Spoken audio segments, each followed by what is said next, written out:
दोस्तों lab assistant 2023 की vacancy के रिगार्डिंग तैयारी करने का अभी पीक टाइम है, यानी कि अभी वो टाइम है जिस टाइम जिसने तैयारी स्टार्ट कर दी इस टाइम उसका सिलेक्शन हो जाएगा, वो सिलेक्शन ले जाएगा।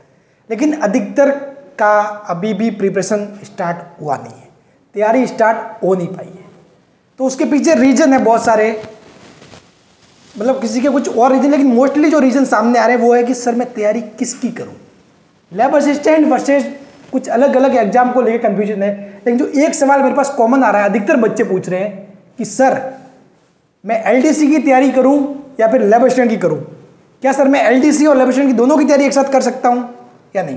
तो उसी सवाल का जवाब देने के लिए मैं आपके सामने हाजिर हूं। बिल्कुल जो भी बताऊंगा जनरली बताऊंगा और ये वीडियो देखने के बाद आपका पूरा डाउट क्लियर हो जाएगा। तो दोस्तों स्वागत है आपका माइसा एजुकेशन पे। तो चलिए स्टार्ट करते हैं कि भाई एलडीसी और लैब असिस्टेंट। तो देखो जहां तक बात है लैब असिस्टेंट 2023 की, तो लैब असिस्टेंट 2023 में अब तक अपने सामने सिर्फ और सिर्फ 251 पोस्ट है। अब तक अपने सामने सिर्फ और सिर्फ 251 पोस्ट है। एलडीसी के रिगार्डिंग पोस्ट के रिगार्डिंग अभी कुछ भी ऐसा कुछ न्यूज आई नहीं है, लेकिन सभी को पता है कि एलडीसी एक बल्क भर्ती होने वाली है जो सीटी के अंतर्गत है, और सभी मिनिमम 10,000 के आसपास पोस्ट मान के चल रहे हैं, मिनिमम 10,000। ठीक है, 10,000 से ज्यादा ही 10,000 का एक आंकड़ा मान लो। ठीक है, अब कंफ्यूजन खास तौर पे इसलिए पैदा हो रहा है कि सर यहां बल्क वैकेंसी है 10,000, यहां सिलेक्शन हो जाएगा या क्या यह 251 में सिलेक्शन हो पाएगा। एक तो पहली बात तो ये, खैर मैं कहना चाहूंगा कि भाई कोई भी एग्जाम की तैयारी करो ना, ये नेगेटिव थॉट तो माइंड में रखो ही मत। फिर भी मान लिया, चलो मान लिया कि एक टाइप जेन्युइन सोचे, तो इसके बारे में बता दो कि लैब असिस्टेंट की भी पोस्ट 251 नहीं रहेगी, ये पोस्ट बढ़ेगी, डेफिनेटली बढ़ेगी, और 1,000 तक जाने की संभावना है। 1,000 तक जाने की संभावना है पोस्ट होने की। ठीक, अब इसमें ये 251 तो अभी हाल फिलहाल साइंस वालों के पद है, क्योंकि स्कूल शिक्षा है तो स्कूल शिक्षा में सिर्फ और सिर्फ साइंस वालों के पद होते हैं, ज्योग्राफी और होम साइंस के पद नहीं है। लेकिन इस 1,000 में ज्योग्राफी होम साइंस हो सकते नहीं हो सकते वो आगे आने वाला समय बताएगा। ज्योग्राफी मोस्टली होगा, होम साइंस को लेकर श्योरिटी भी नहीं है। ठीक, अब इस साइड है एलडीसी जिसके 10,000 पद है। अब बहुत सारे बच्चे ऐसे जिनके सीईटी एग्जाम अच्छा हुआ है, सीईटी में अच्छा स्कोर किए हैं और इनके पूरा का पूरा मतलब बहुत अच्छे मार्क्स आ रहे हैं सीईटी में। ठीक है, अब बात यह है कि सर तैयारी किसकी करें, लैब असिस्टेंट की करें या एलडीसी करें या दोनों को साथ लेके चले। तो देखो सिंपल सी बात बता दो, लैब असिस्टेंट के सिलेबस सभी जानते हो, आपसे फिजिक्स पूछा जाएगा, आपसे केमिस्ट्री पूछा जाएगा, आपसे पूछा जाएगा बायोलॉजी पूछा जाएगा, आपसे राजस्थान जीके पूछा जाएगा, राजस्थान जीके। ठीक है, उसके बाद वर्ल्ड एंड इंडिया जीके भी है, वर्ल्ड एंड इंडिया जीके भी है। ठीक, खैर इसमें साइंस भी आता है, पीसीबी के अलावा एक 10th लेवल साइंस, वो चलो वो नहीं लिखेंगे। उसके अलावा वर्ल्ड एंड इंडिया वाला पोर्शन, और उसके अलावा साइकोलॉजी। ठीक है, साइकोलॉजी वाला पोर्शन है, और एक है करंट अफेयर। पिछली बार हालांकि साइकोलॉजी पूछा नहीं गया था, लेकिन फिर भी मान लो एक ये बड़ा जो पोर्शन है मेन। ठीक, अब आप एलडीसी देखोगे तो सिलेबस आपके हिंदी पूछा जाएगा, आपको इंग्लिश पूछा जाएगा, आपसे साइंस पूछा जाएगा, आपसे मैथ पूछा जाएगा। ठीक, और आपसे पूछा जाएगा क्या, ये आ गया साइंस मैथ और राजस्थान जीके, राजस्थान जीके और करंट अफेयर, करंट अफेयर। अब कोई मेरे से पूछ रहा था कि सर क्या मैं इन दोनों को एक साथ लेके चल सकता हूं, क्या मैं इन दोनों की तैयारी एक साथ कर सकता हूं। तो भाई देखो डिपेंड करता है कि आपके पास टाइम कितना है।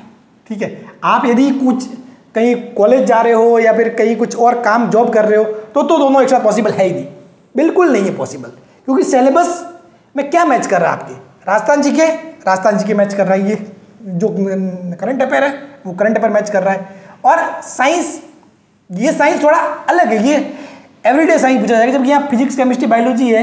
ठीक है, तो सिर्फ मैच करने को सिर्फ एक राजस्थान जीके है, ये समझ लो, मोटे मोटे तौर पर कोई चीज़ है तो राजस्थान जीके। तो आप यदि कोई कॉलेज जा रहे हो या फिर और कोई जॉब कर रहे हो उसके साथ ये कर रहे हो तो पॉसिबल ही नहीं है, साफ बात है। ठीक, उसके बाद आपके पास टाइम कितना रहता है उस पर डिपेंड करेगा। अब जैसे कि फिजिक्स केमिस्ट्री बायोलॉजी है तो इतना सिंपल काम नहीं है, साफ बता रहा हूँ इसमें।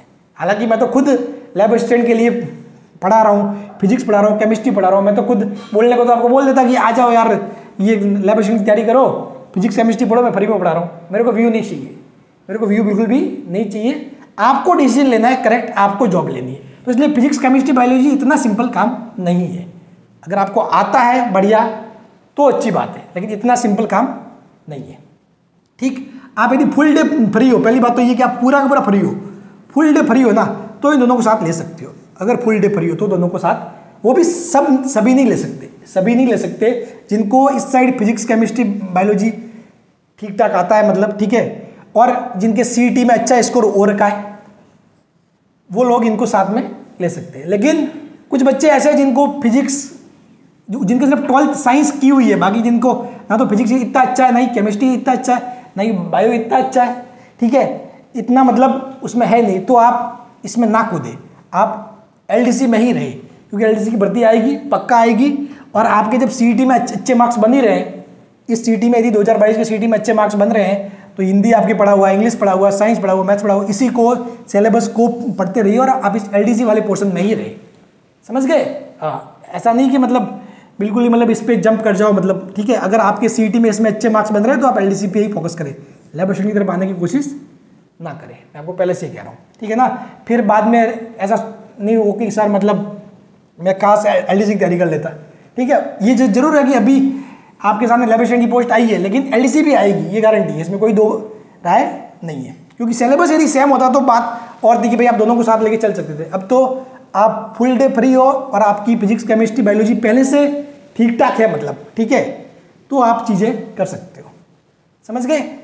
तो इसलिए फिर भी ये तो मैंने बताया मेरी तरफ से, आपको क्या करना है, एक पेन और कॉपी लेना, ठीक, उसमें सब कुछ पॉइंट टू पॉइंट लिखना, क्योंकि कोई भी डिसीजन लेने से पहले ये काम करना जरूरी है। सिर्फ सोचने से कुछ फर्क नहीं पड़ता, आप लिखो फिजिक्स आपको कैसा आता है, केमिस्ट्री कैसा आता है। और हाँ, सबसे इंपॉर्टेंट 2022, जैसे कि मोस्टली ये है कि 2023 वालों में अधिकतर बच्चों ने लैब असिस्टेंट 2022 का एग्जाम दिया होगा, ठीक है। तो 2022 का एग्जाम दिया तो आप यदि जो कट ऑफ है, कट ऑफ से यदि आप 50-60 नंबर नीचे है, मतलब उस रेंज तक है, ठीक है, तो आपको ये तैयारी करनी चाहिए। और अगर 50-60 से भी मतलब ऊपर बाहर है, मतलब पीछे बहुत ज़्यादा, तो फिर शायद आप इसमें नहीं कूदना चाहिए, ठीक है ना। हाँ, लेकिन हाँ ये कि आपके अगर एलडीसी में स्कोर ही नहीं बन रहा, सीईटी में नहीं बन रहा, और आप 50 से ज़्यादा से पीछे हो, तो फिर भी आपके पास एक ही ऑप्शन है ना। अगर एक ही ऑप्शन है तो इसमें कूद जाओ, कोई बात नहीं, अच्छे से तैयारी करोगे तो भले आप 0 से स्टार्ट करो तो भी हो जाएगा। लेकिन आप दोनों में कन्फ्यूजन की स्थिति में हो तो आप प्लीज़ इसमें जंप करें, ठीक है। इसमें यदि ये पोर्शन अच्छा है तो ही इसमें कूदे। बात क्लियर? पेन कॉपी लेके बैठना और डिसीजन खुद को लेना है, आपके पास कितना टाइम है, क्या कर सकते हो, क्या नहीं कर सकते। क्योंकि मुझे पता है आप फॉर्म तो दोनों भरोगे, फॉर्म तो अधिकतर बच्चे दोनों भरेंगे, तो इसलिए आपको आपके हिसाब से देखना है कि आगे मेरे को कितना टाइम मिलने वाला है, क्या चीज़ें होने वाली है, ठीक है। सिर्फ ये डिपेंड नहीं करता, घर में कुछ फंक्शन भी आएगा, कोई शादी भी आएगी, तो सब कुछ एनालिसिस करके कितना टाइम उसमें जाने वाला है, कहाँ कुछ क्या होगा, वो सब देख के कितना टाइम है, कितना सिलेबस मेरे को इसके लिए करना है कवर, कितना मेरे को इसके लिए करना है कवर, सब कुछ देख के उसके बाद फैसला करना, ठीक। चलिए, मैं डायरेक्टली आपको नहीं कह सकता कि नहीं यार आपको तो लैब असिस्टेंट ही करनी है या फिर आपको एलडीसी ही करनी है। समझ गए? मैंने आपको एक ओवरव्यू दे दिया है, डिसीजन आपके हाथ में। Thank you so much.